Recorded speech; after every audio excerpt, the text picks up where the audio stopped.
cidades, só nas grandes capitais. Então condenava criminosamente toda a mocidade pobre do Brasil a não possuir curso superior.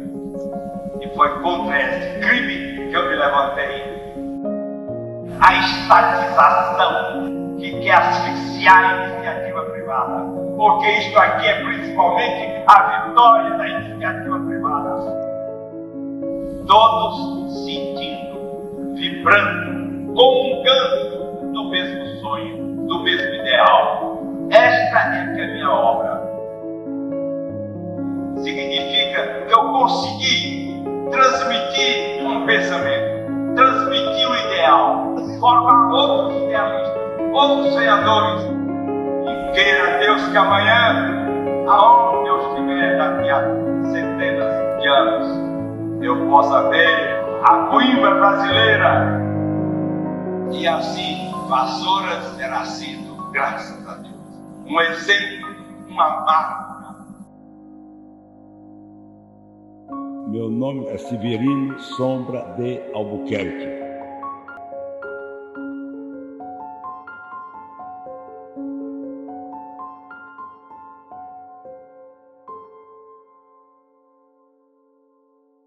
Sejam bem-vindos ao nosso episódio. Nós estamos aqui na Biblioteca da Universidade de Vassouras para falar um pouco mais sobre o legado de General Severino Sombra.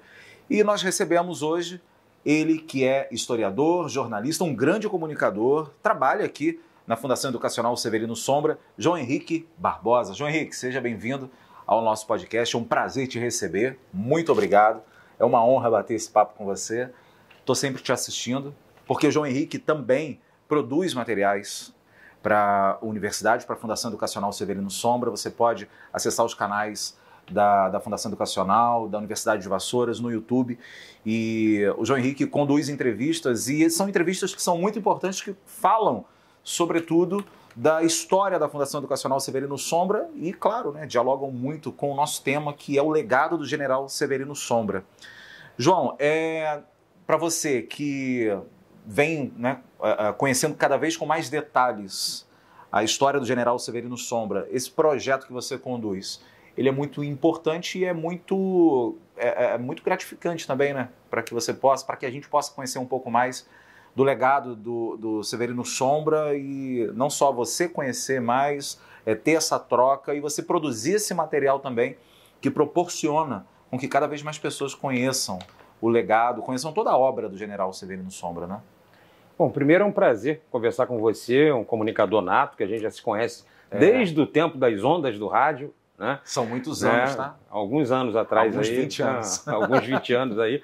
Então é um prazer conversar com você e conversar sobre Severino Sombra. Eu falo que eu sempre tive uma preocupação, bom, sempre tive é forte, né? Mas a coisa de 20 anos eu já me preocupava com uma coisa. Eu falava lá atrás, no século XIX, a história de Vassouras está guardada, né? Até porque Vassouras era uma cidade de importância nacional, ou até mais, né? Você teve brasilianistas vindo aqui estudar o Brasil, historiadores do mundo todo vindo aqui para estudar. Vassouras é muito importante na época da invenção do Brasil, ali no século XIX, o Brasil que a gente tem hoje, né? Então, a história do século XIX, de certa maneira, é claro que sempre tem muita coisa para se pesquisar, mas a história do século XIX, de certa maneira, está salvaguarda. Tem uma salvaguarda importante na historiografia nacional. Mas eu pensava, e o século XX? E aí, nem só pensando como personagem do tamanho do General Severino Sombra, né? As histórias que eu via quando garoto, o que era importante para o vassourense, o que não era importante, quem é que vai guardar essa história, né? E o general, para a gente falar exatamente do objeto da nossa entrevista, o general é um homem que mudou a história de Vassouras, né? Ele chega aqui, um homem com 60 anos, um cearense militar, católico. Ele chega aqui nos anos 60 e muda a história de Vassouras, né? Quer dizer, é uma cidade que antes uma cidade que foi criada pelo café, né? Que foi criada naquele momento histórico do século XIX, e ela vai depois, com o fim das plantações de café, com o fim da escravidão, ela vai virar uma cidade importante, né? Então, é essa cidade que na década de 60, o general encontra, né? Uma cidade que vivia de um passado já remoto. Sim. Né? Já remoto. Se você pensar, o general chega aqui no final da década de 60, o Frasa Teixeira Leite, por exemplo, morreu em 1930. Ela morre em 1930 e há até uma briga pela herança dela, né? Familiares já empobrecidos que disputaram na justiça, né? Quando começou aquela história de vai deixar para a cidade como? Não vai deixar para a cidade, eu quero o meu quinhão.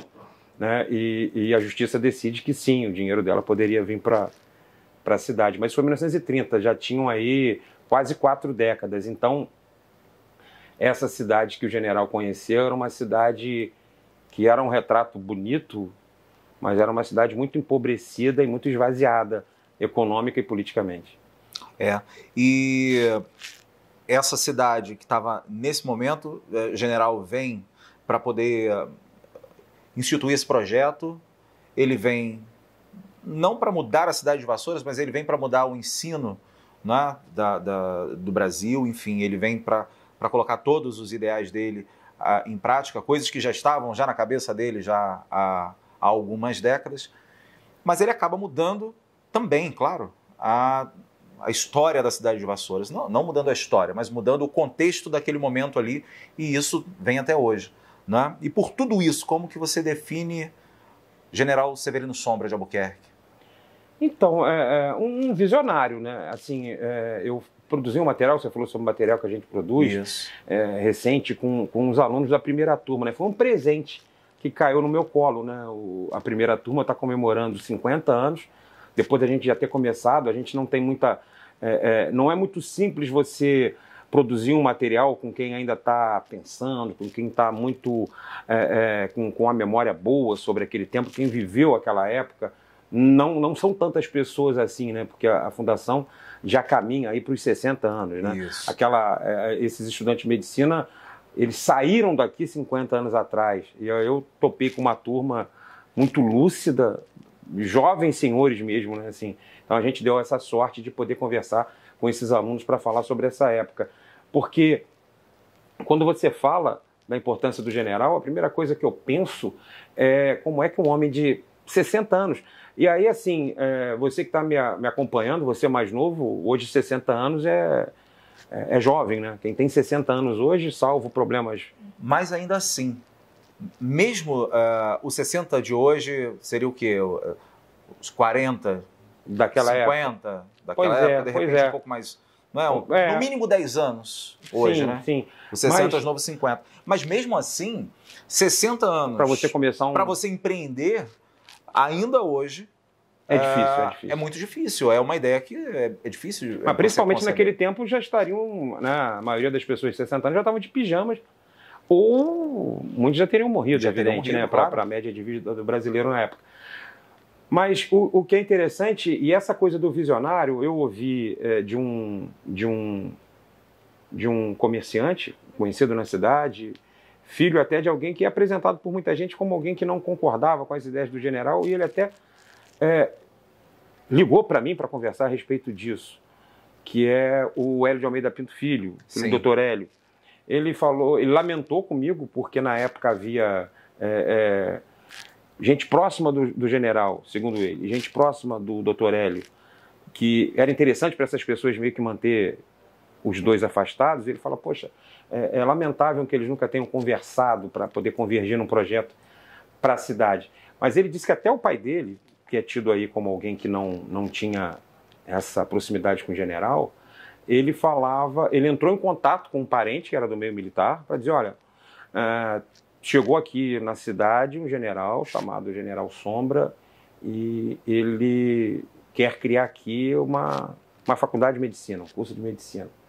E esse parente dele, não sei se um primo, um cunhado, alguma coisa parecida, dizia, olha, se o Sombra falou que vai fazer, ele vai fazer. Vai fazer. Você pode ficar tranquilo que vai acontecer, sim, a faculdade de medicina, por mais que muita gente duvide. Que é uma coisa que sempre, quando a gente fala desse tempo, sempre entra essa coisa, né?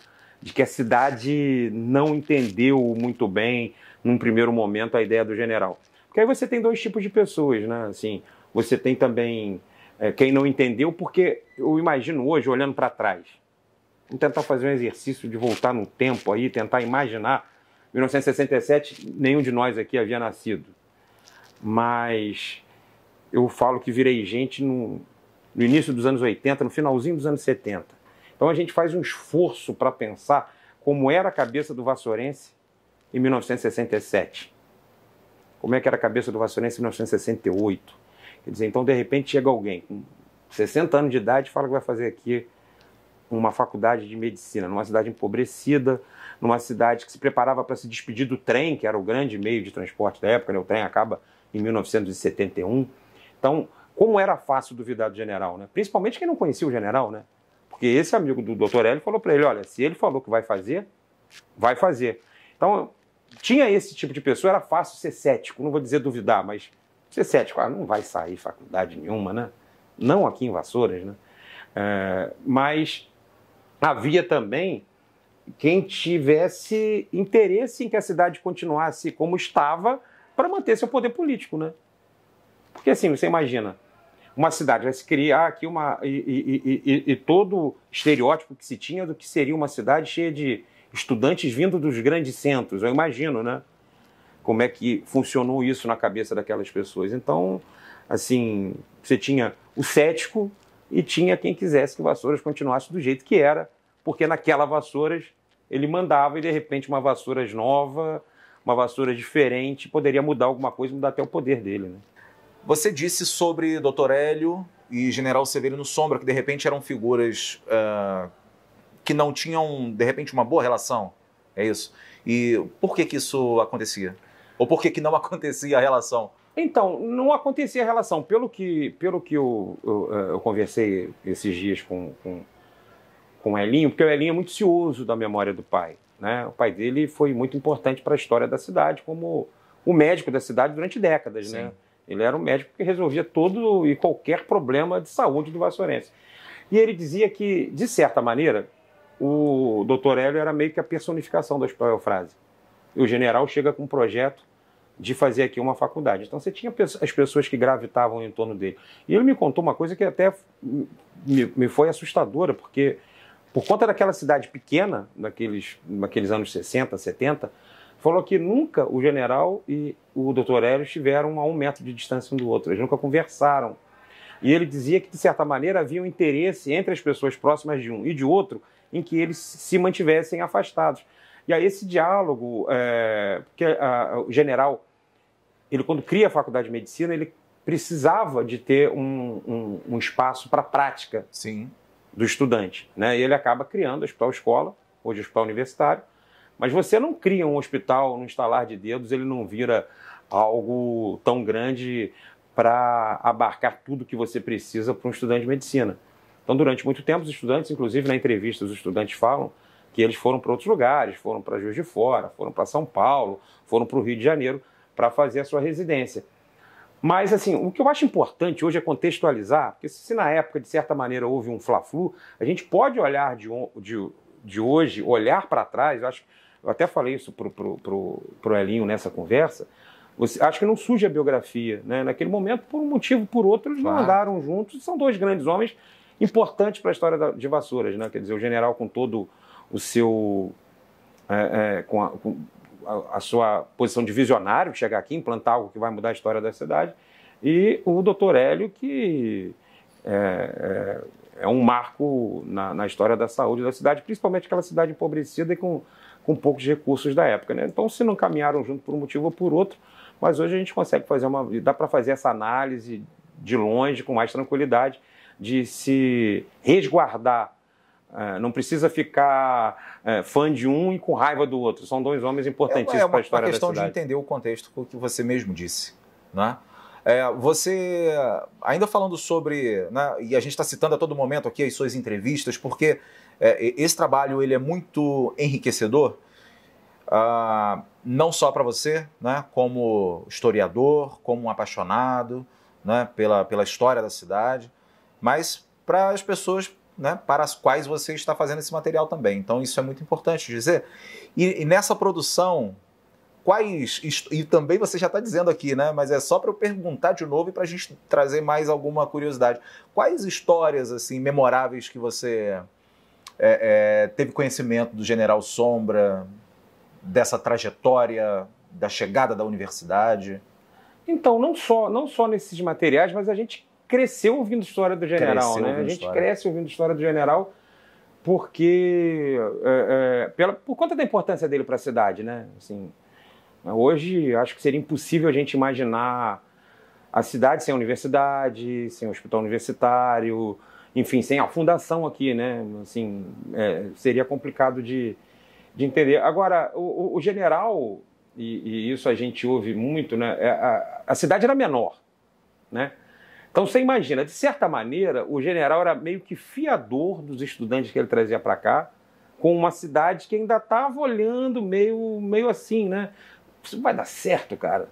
Cheio de jovem, que vem do Rio, vem de São Paulo, vem de outros lugares e tal. Será que vai dar certo? Então o general, ele tinha uma coisa que hoje é inimaginável, né? Você não consegue imaginar o Gustavo ligando para a casa de um estudante de medicina para falar: olha, fulano, fiquei sabendo que você andou aí exagerando no consumo de bebida alcoólica, que você andou fazendo isso e aquilo, né? Passe aqui para a gente conversar. E o general fazia isso, né? A gente tem assim, isso ficou até no imaginário popular, né? Então se alguém reclamasse: ó, general, um aluno seu foi lá no bar, arrumou um problema e tal, ele ligava para a pessoa: seu fulano, o senhor quer que eu ligue para o seu pai em Pindamonhangaba para falar o que o senhor está aprontando aqui em Vassouras? Ele era meio fiador. Por outro lado, ele era também protetor desses meninos, né? Você imagina, eu falei isso para os alunos da primeira turma, se a cidade é o que é hoje, se ela tem um desenvolvimento muito maior a partir da fundação, a gente meio que deve a eles que, de certa maneira, apostaram no sonho do general e vieram para cá, né, nos pais que mandaram seus filhos para cá. Então, assim, no podcast que a gente fez, tem um aluno que fala sobre um problema com uma família famosa aqui na cidade na época, e criou-se aquele problema: o que vai acontecer, o que não vai acontecer. O general pega o telefone, liga para o patriarca da família e: olha, não pode acontecer nada com o meu menino aqui. Os meus meninos, quer dizer, ele era fiador dos meninos com a cidade, mas ele também cobrava da cidade uma atitude. E aí, os anos que a gente vivia, dá para a gente entender que uma ligação de alguém que tinha uma patente de general para as autoridades da época seria uma ligação com peso. Então, não toquem.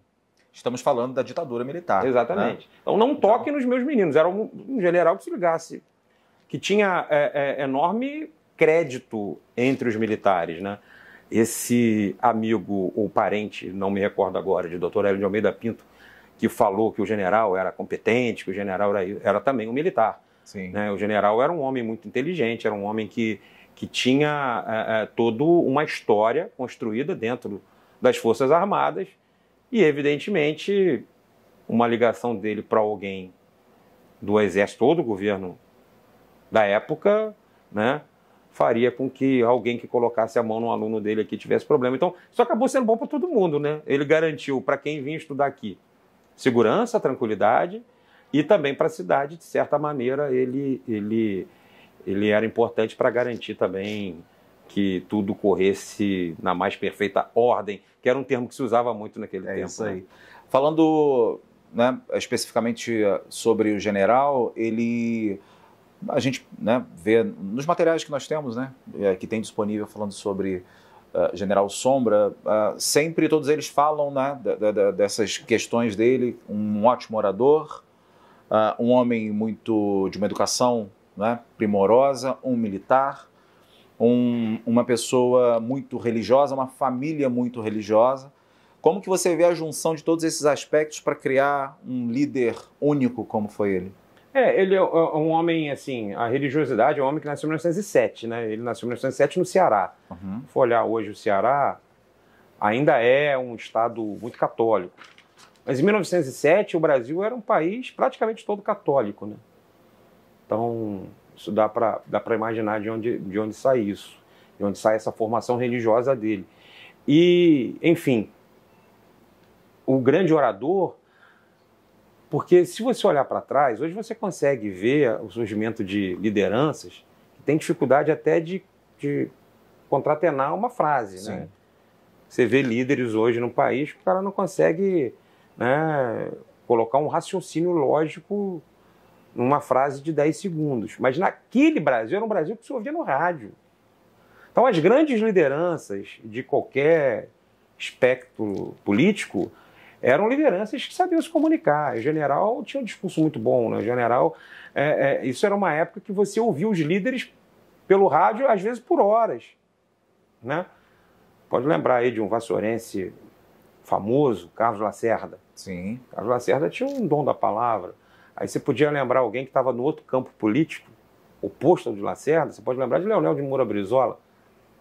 Eu, criança, meu pai ouvindo Brizola na televisão, hoje você tem, né, hoje você tem essa coisa de 30 segundos uma mensagem, 40 segundos, for mais do que isso não passa. Meu pai assistiu o programa do PDT, era 1 hora de programa com o Brizola falando, e tinha audiência, as pessoas paravam para ouvir, porque eram homens inteligentes que usavam a esgrima da política, se dava com um discurso, né? Sim. Então, assim, era um predicado que o general tinha que ter para ser a liderança que ele foi, né? E era um outro tempo, né? Então, o general...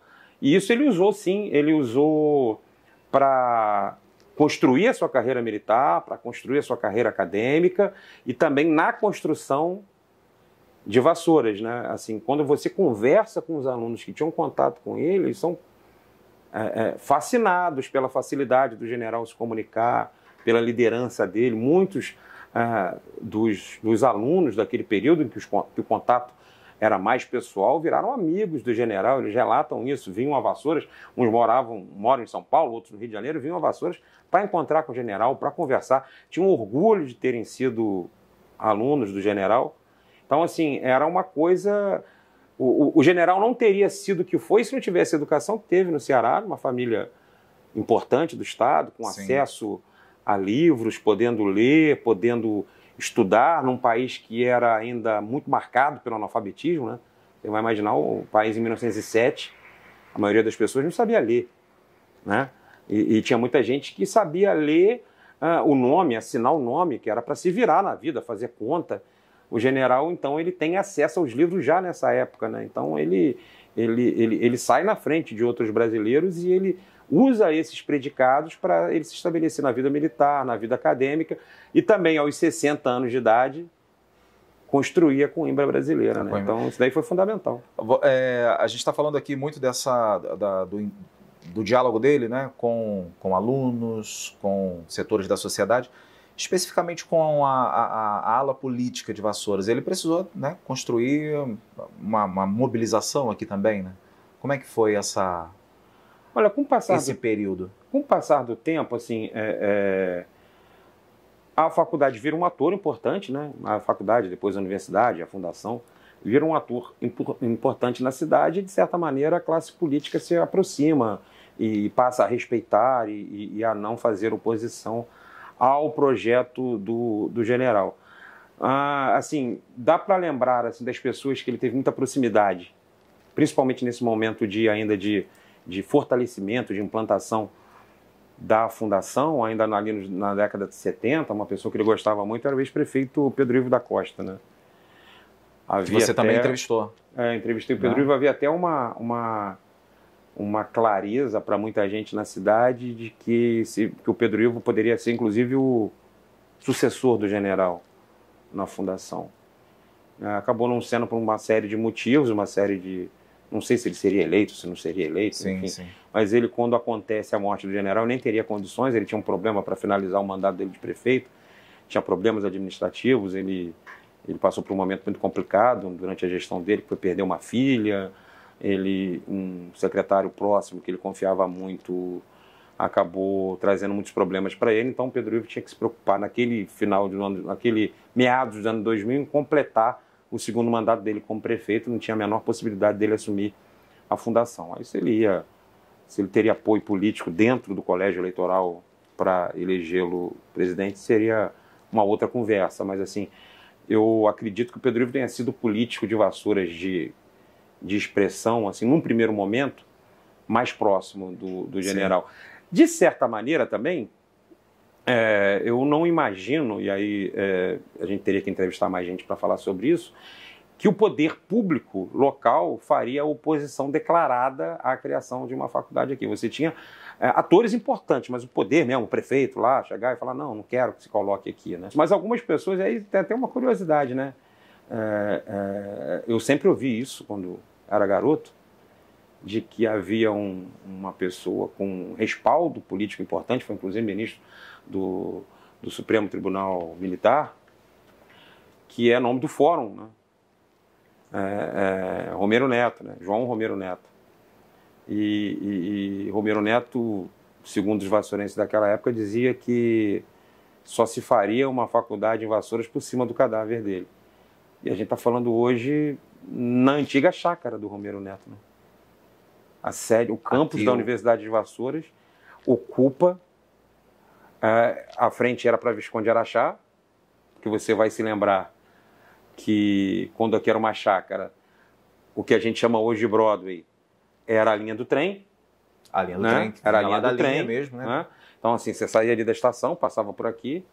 Então, a Universidade de Vassouras, antiga Universidade Severino Sombra, quis o destino que fosse construído o seu campus universitário na chácara do João Romero Neto. Teve alguma sondagem para que o general pudesse ingressar na vida política aqui em Vassouras? Olha, eu não tenho esse relato. Eu não tenho esse relato, até porque o general era um homem que tinha uma tarefa até maior do que... Quer dizer, hoje, maior não sei, né? Mas assim, a tarefa de fazer a fundação. E eu não sei se eleitoralmente, porque assim, para ganhar uma eleição, as coisas nem sempre são simples. Você olha assim, de agora, é fácil você chegar à conclusão de que o general é um dos homens mais importantes da história de Vassouras, né? Mas será que ele venceria uma eleição naquele período? E assim, acho que ele também não ia despender força para... Se ele participa de um processo eleitoral, ele podia também jogar tudo a perder, né? Sairia do foco do projeto. Sairia do foco dele e ele acabou fazendo muito mais por Vassouras como presidente da fundação. Aliás, como Marco Capucci, né?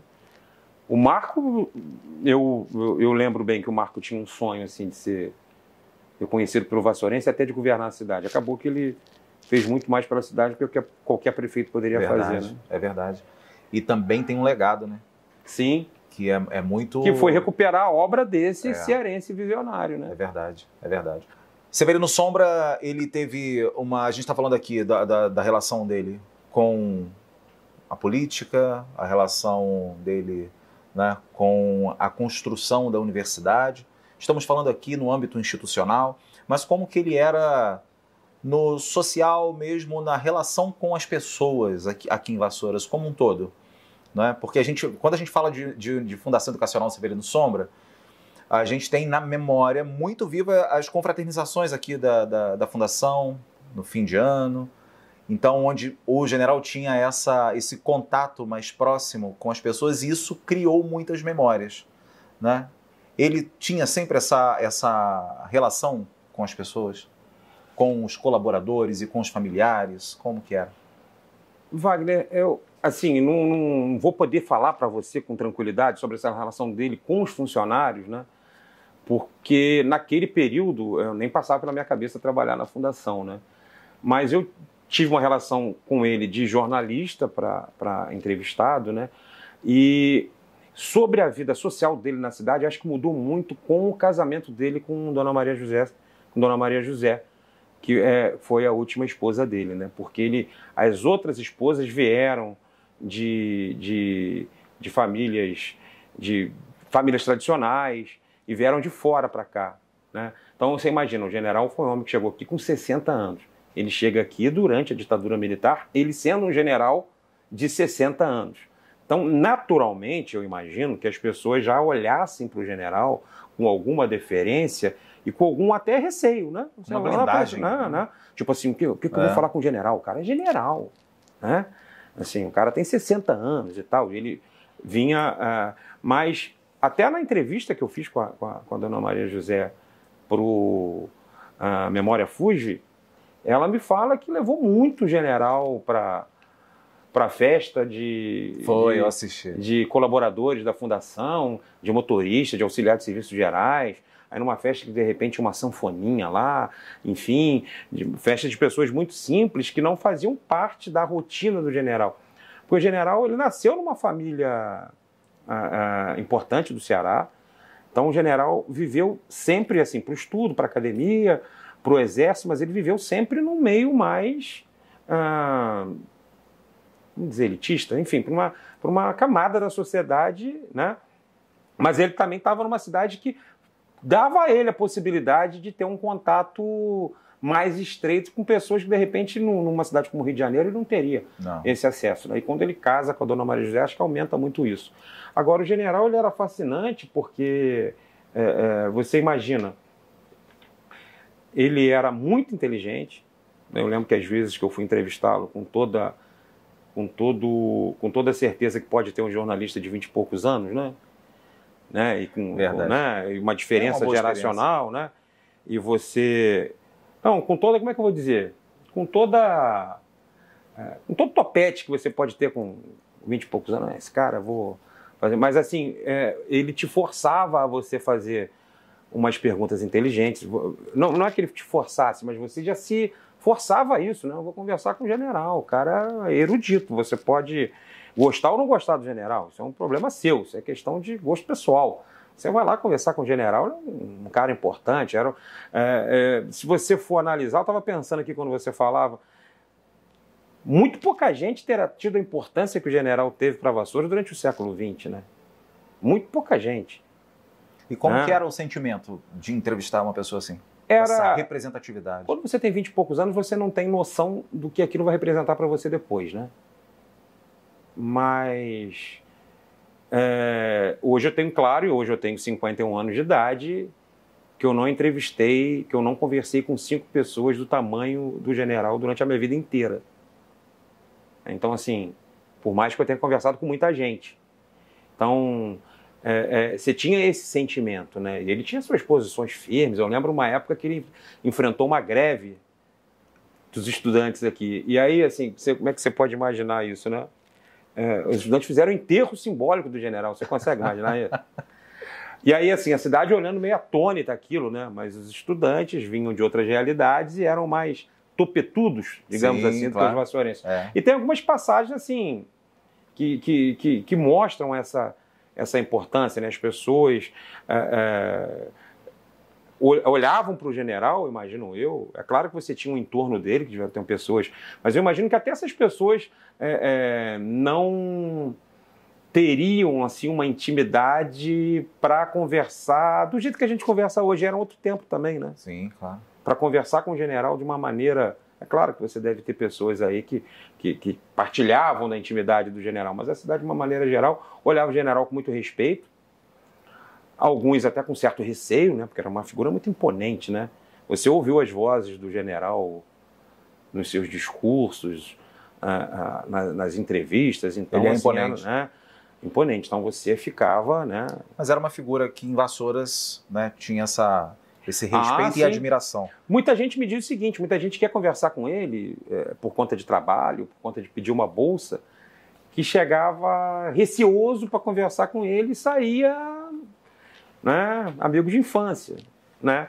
Mas era claro, como eu vou dizer para você, tinha uma diferença geracional, né? A patente dele também, de certa maneira, inibia muita gente. Então, assim, tinha sempre uma deferência. O general não era qualquer pessoa que falaria de qualquer maneira com o general. O atual presidente, desculpa te cortar, o atual presidente Gustavo Amaral, presidente da Fundação, ele disse que quando ele era criança, trabalhava, né, ficava ali no posto da família. Abasteceu o carro do general. E tinha esse orgulho, né, de poder abastecer o carro do general. Quer dizer, ele criança já sabia que era uma pessoa diferente, né? Mas tinha o orgulho, né? Tinha aquela coisa de ser uma figura ilustre. Tem uma piada interna na FUSV, que, como toda piada interna, eu não sei se é verdade, mas enfim, o general teria ligado para algum setor e teria falado com um funcionário e pedido alguma coisa para um funcionário, e esse funcionário não conseguiu resolver, trocou os pés pelas mãos e notou que era o general, e ficou nervoso e errou tudo, e ficou nervoso. E o general teria perguntado para ele, né, porque eu não sei se é verídico, você sabe com quem está falando? Ele falou, eu sei, o senhor sabe? Ele falou, não. E ele, graças a Deus. Então, eu não sei se é piada, muito provavelmente deve ser, né? Mas pode ter acontecido algo parecido, né? Você estava falando alguma coisa que eu te cortei. Sobre a imagem do general pro vassourense. Então isso, mas ele cativava, porque ao mesmo tempo as pessoas começaram a ter a noção da importância dele, da obra dele, da possibilidade de fazer um curso superior. Né? E hoje a gente falava do Hospital Eufrásia, com o Hospital Escola, né? Imagina se o Hospital Universitário não fosse criado, né? De repente esse não entrosamento do general com o Dr. Hélio nos deu a possibilidade de ter um hospital do tamanho que a gente tem hoje, né? Então, assim, né, o general era importante demais e sempre foi, desde que chegou aqui a Vassouras, foi importante demais para a história da cidade. Eu acho que a cidade tinha essa deferência, porque eu lembro, porque quando eu falo isso, eu falo assim, mas será que as pessoas tinham medo dele? Eu lembro que fiz uma pergunta certa vez para o meu pai era um homem que nasceu em 1944. Eu nasci em 1972, mas meu avô havia nascido em 1910. E ele fala de certo acontecimento na vida dele com meu avô, e eu falei, poxa pai, depois você deu uma encarnada no avô, né? Ele falou, meu filho, você acha que eu falava com seu avô igual você fala comigo? Né? As coisas vão mudando, né? Mudando. Então, assim, é evidente que a gente tenha mais intimidade, um jeito mais coloquial de falar com as pessoas hoje do que na época com o general. O general que dá para dizer que ele viveu até os nossos tempos, né? Embora de lá para cá tenha acontecido muita mudança, porque o general viveu até o ano 2000, né? É verdade. Né? Então, assim, ele teve uma longevidade que para a época era muito difícil, né? E sempre falando, ele, na entrevista que ele deu, que está lá gravada, eternizada, ele sempre falando dessa questão de que o mundo está mudando diariamente. Né? Ele até fala... Visionário, e ele fala, inclusive, temos o celular, né? Então ele é uma pessoa que é uma visão que é totalmente no futuro, porque essa entrevista, né, tem algumas décadas atrás, mas ele sempre muito visionário e uma fala bem moderna. Não, quando você fala do mundo mudando diariamente, é a nossa realidade atual.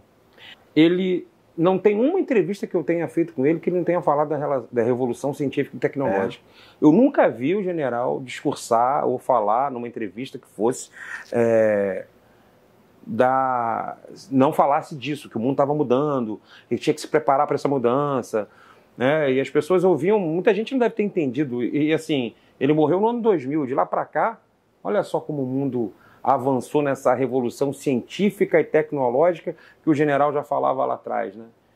Então, assim, visionário quando vem aqui e implanta algo que vai mudar a história de uma cidade que lá atrás foi importantíssima e que era desimportante naquele momento, né?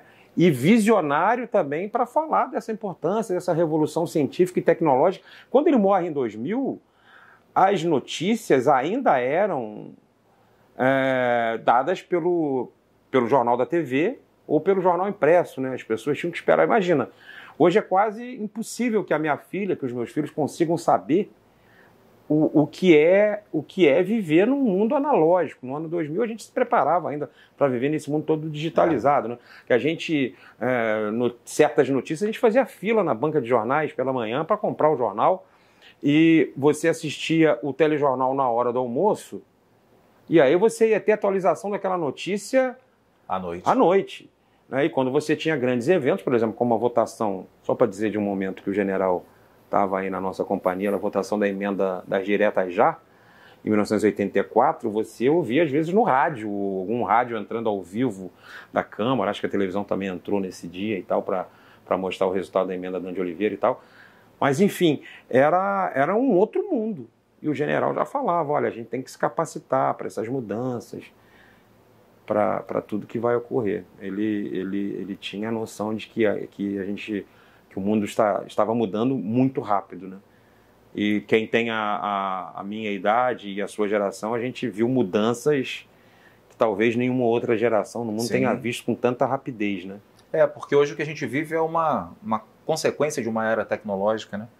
Talvez o que a gente vive também, mas foi a nossa percepção de que tudo mudou muito. Sim, sim. Né? Até porque você carrega o mundo num aparelho que vai no seu bolso, né?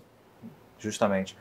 E com tudo isso que a gente conversou aqui, com tudo que você já ouviu sobre o general Severino Sombra, com todo o contato que você já teve, com base nas suas entrevistas presenciais com o próprio general Sombra, qual o maior legado que você acha que ele deixa, não só para a Fundação Educacional Severino Sombra, não só para a cidade de Vassouras, mas para o nosso país?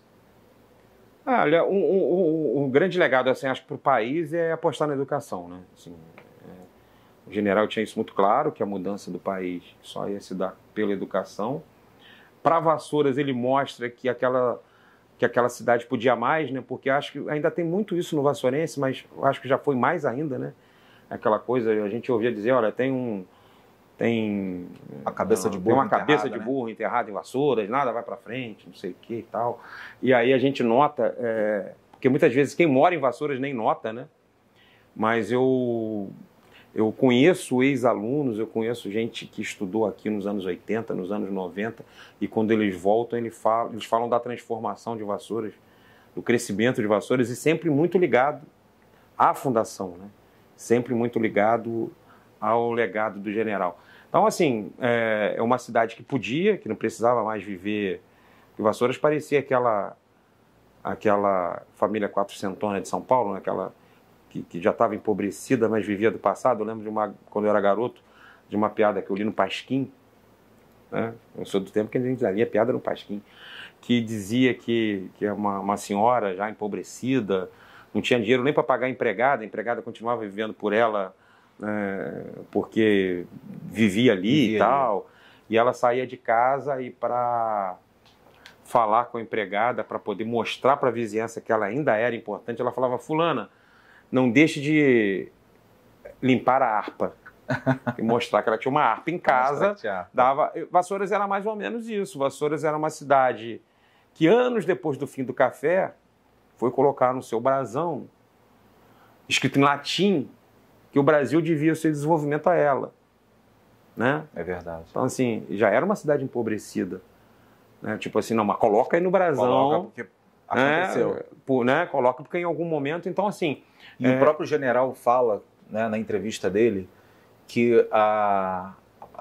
ele chegou a ouvir, quando ele tinha o planejamento de vir para Vassouras, que era: Vassouras, visite-a antes que ela acabe. Sim, era uma coisa que os vassourenses falavam muito, né? Porque o amor próprio do vassourense era algo... Porque você imagina, essa geração, o vassourense que vivia aqui nos anos 60, ele não lembrava do apogeu da cidade. E o apogeu da cidade também foi bom para pouca gente, né? Sim. Eu, às vezes, acho engraçado que as pessoas acham que são descendentes de barão e muito provavelmente não são. Não são. Né? Eu posso ter tranquilidade de lembrar que meus antepassados sofreram muito aqui. Mas, enfim, essas pessoas não lembravam desse apogeu. Essas pessoas viviam numa cidade que não tinha emprego, numa cidade que tinha uma relação trabalhista muito complicada, as pessoas não conseguiam emprego de carteira assinada, muitas das vezes ganhando salários baixíssimos, muitas vezes capinando quintal em troca de um prato de comida. Foi essa cidade que ele encontrou. Então, essa cidade não tinha muito motivo para ter esse amor próprio todo. E até que ponto a cidade não confiava no general ou não confiava em si mesma? Pois é. É uma boa indagação sua, né? Porque como é que esse cara vai fazer aqui uma faculdade? Né? Eu imagino que boa parte dos vassourenses nessa época fossem analfabetos. Porque se você for pensar, a universalização do ensino fundamental no Brasil data do final dos anos 90. Parece um absurdo, né? Parece um absurdo. Um país como o nosso, né? Hoje uma das maiores economias do mundo, até os anos 90 ainda tinha uma grande evasão escolar. Isso é final dos anos 90 que o Brasil consegue universalizar o acesso ao beabá, né? Lembra do Pelé cantando ABC? Toda vez que o Vasco perde no ABC, as pessoas lembram dessa música. Toda criança tem que ler e escrever. O analfabetismo ainda era muito grande no Brasil dos anos 90. Olha só que vergonha. E aí o general chega aqui nos anos 60 e diz que vai fazer uma faculdade. Então as pessoas... Era fácil você duvidar. Né? Era fácil duvidar. para a sorte do general e para a sorte da gente, teve gente que apostou nele, né? Isso aí. Teve comitê feminino, que é sempre bom lembrar, teve pessoas que ali, né, de certa maneira, apostaram que era possível, mas era fácil duvidar. E por tudo isso, a Coimbra brasileira agradece ao general Severino Sombra. Com certeza. Sim, sem dúvida, né? Sem dúvida. A sorte que ele veio para a colônia de férias da Light, né? Ele podia ter ido para algum outro lugar e ter se apaixonado. Esse foi o contato, então. Veio para a colônia de férias. Sim, o Eduardo fala isso, né? Aqui. Eu aprendi isso com o Eduardo, que é o biógrafo dele, né? Mas ele vem para a colônia de férias da Light, se apaixona e depois... E aí ele... Aquela ideia da Coimbra que ele teve lá no exílio, nos anos 30, em Portugal, que ele conheceu, ele falou, opa, de repente é aqui. E aí ele consegue fazer, esse general visionário consegue fazer dessa cidade esquecida, empobrecida, essa cidade que hoje se orgulha de ser uma cidade universitária. É isso mesmo. João, quero agradecer muito a sua presença, quero agradecer esse momento maravilhoso, agradecer a sua contribuição, toda essa história.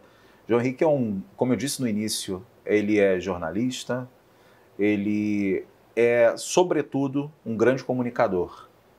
Então, ele pode não estar aqui dando notícias, ele pode não estar escrevendo nesse momento, pode não estar falando para a rádio, mas nesse bate-papo aqui, você comunica muito bem e tudo que você faz na sua vida, né? Você faz isso muito bem. E quando a gente está falando sobre isso, quando a gente está falando sobre General Sombra, sobre essa forma dele, né, de atingir as pessoas com muita riqueza de detalhes e com muita empatia, tudo isso também eu digo sobre você. Né? Você é um grande profissional, um grande comunicador e eu te admiro muito e fico muito feliz, muito grato pela sua presença e por esse momento. Sem querer rasgar seda, mas já te agradecendo, eu tive um prazer muito grande ver você surgir na comunicação. Você é um pouco mais novo do que eu. Sim. E numa geração de gente muito talentosa aqui em Vassouras, né? Eu ia falar, infelizmente, não estão na cidade, mas infelizmente não, seria uma maldade com eles, né? Todo mundo voou, muita gente aí por muito canto e é um prazer enorme conversar com você, falar do general, o general que tem essa importância enorme para Vassouras, né? Eu fiquei pensando aqui na hora que eu falei sobre o século XX, mas você teve aí no século XX, você teve a Eufrásia Teixeira Leite, né, que ela surge no século XIX, mas morre já em 1930. A gente falou do Dr. Hélio de Almeida Pinto, que salvou a vida de muita gente, foi muito importante, né? Não precisa ter essa dicotomia, né, Dr. Hélio, general, essa bobagem. Você tem o general Sombra. Assim, é difícil, eu fico pensando que o general talvez tenha sido o vassourense mais importante do século XX, sem ser vassourense. Sem ser vassourense. Então, é uma grande responsabilidade falar da história dele, mas foi interessante a gente falar das nossas memórias e também do trabalho que a gente desenvolve hoje no sentido de manter a memória do general, né? E aí você não precisa ser aquele fã de carteirinha que goste de tudo que o general fez em determinado momento histórico, porque nós somos humanos, né? Sim. Quando um dia você for contar a história do seu pai, e assim, pouca gente na vida você vai gostar mais do que você gosta do seu pai, e você não precisa concordar com tudo, né? E isso é bom que também faz bem para o nosso coração, né? Você saber que as pessoas são pessoas que escolhem lado, em determinado momento vão estar do seu lado, em outros não, coisa que você vai gostar ou concordar, e não há essa necessidade de uma concordância absoluta. O general foi importante demais para essa cidade e sorte dela que ele veio para a colônia de férias da Light. Sorte, verdade. Muito obrigado, João Henrique Barbosa, grande comunicador, e a gente se despede de mais um episódio do nosso podcast. Agradeço imensamente a sua presença aqui com a gente. Muito obrigado. Faculdades só das grandes capitais. Então condenava criminosamente toda a mocidade pobre do Brasil a não possuir curso superior. E foi contra esse crime que eu me levantei. A estatização que quer asfixiar a iniciativa privada, porque isto aqui é principalmente a vitória da iniciativa privada. Todos sentindo, vibrando, comungando